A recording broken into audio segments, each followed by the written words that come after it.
like kind of compare certain things, like, oh well, my mom didn't let me do this. I didn't really like wearing dresses when I was younger on my family because I feel like there was always like a comment being made. Their views kind of like set something for me. What I wear doesn't define me or like what could happen.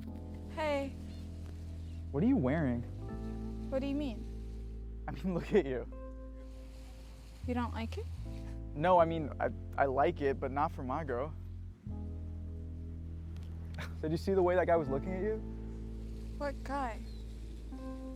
You're too much for me. I'm gonna head out. There's just certain things that society has like taken and claimed as this like inherently sexual thing, which it's not. Then it makes people uncomfortable.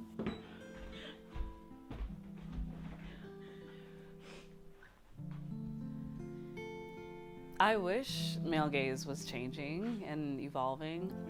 I don't think we're there yet.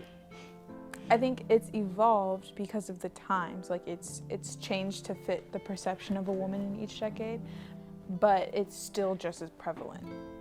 What I will say is I do think more men are becoming aware of how they show up in the world in a patriarchal society and how they have an impact.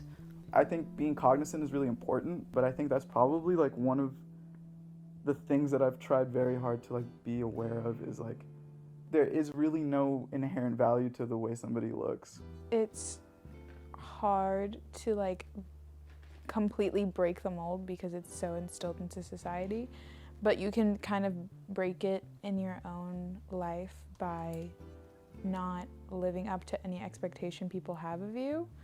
I think the solution is something that a lot of men are not going to like, but I think they have to be taught these things. I hope that women are more conscious of what they're doing and whether they're doing it for themselves or whether they're doing it for someone else and someone else's perspective or perception of them.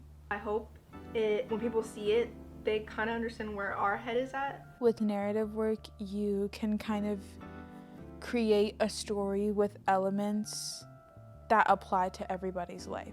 I think that filmmaking can definitely be a way of young kids changing their perception of women and start fine-tuning that male gaze a little bit to be a more humane view and representation of women. I think the more representation of women in film that are not, upholding the stereotypes, the more that people see that, the more they can start to recognize it in the real world and start challenging their own perspectives a little bit. And I think that's what the incredible thing is about filmmaking, is it has the power to do that.